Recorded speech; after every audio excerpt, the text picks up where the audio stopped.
Tom Lembong bersama kuasa hukumnya memutuskan untuk ajukan banding. Terungkap alasan sebenarnya Tom Lembong ajukan banding usai vonis penjara. Ex-Menteri Perdagangan ogah dilabeli koruptor dalam sejarah karirnya. Bahkan mantan Menteri Perdagangan, Thomas Trikasih Lembong atau Tom Lembong siap bertempur untuk mendapatkan keadilan atas kasus korupsi importasi gula yang menjeratnya. Hal itu diungkapkan kuasa hukum Tom Lembong, Zaid Musyafi baru-baru ini.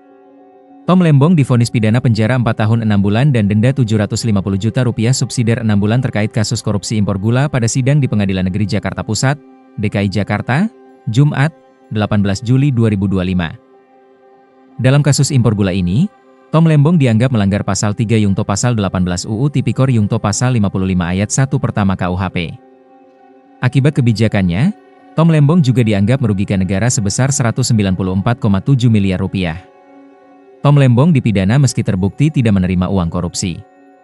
Perlu diketahui oleh seluruh masyarakat Indonesia, oleh Kejaksaan Agung, oleh Mahkamah Agung, oleh seluruh lembaga peradilan. Pak Tom tidak sedang berkompetisi menang-menangan atau hebat-hebatan dalam kasus ini. Tidak. Sama sekali tidak, ungkap kuasa hukum Tom Lembong, Zaid Musyafi, dalam talkshow Overview Tribun News, Rabu, 23 Juli 2025. Zaid menegaskan Tom Lembong tidak pernah merendahkan maupun memandang sebelah mata seluruh proses hukum yang sebenarnya banyak kejanggalan yang dilakukan aparat penegak hukum.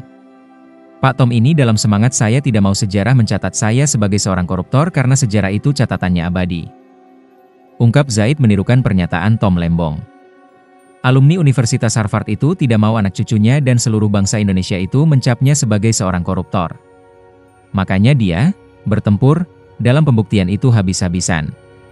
Dia buktikan segala sampai dia harus makan gula di depan majelis hakim karena dibilang gula itu bahaya, ungkapnya. Tom Lembong, kata Zaid, akan memperjuangkan apapun jalan atau proses hukum yang dibenarkan secara undang-undang untuk melakukan pembatalan atau bantahan atau perlawanan terhadap vonis hakim yang memenjarakan dia 4,5 tahun penjara dan denda 750 juta rupiah. Dia nggak ngambil uang, disah, ditetapkan, dipenjara, disuruh bayar denda. Ini kanalar publik tentu sangat terusik dengan hal-hal seperti ini. Tapi semangatnya dia itu seperti tadi ya. Jadi dia dalam rangka proses mencari keadilan dan kebenaran agar sejarah tidak mencatat namanya sebagai seorang koruptor, ungkapnya.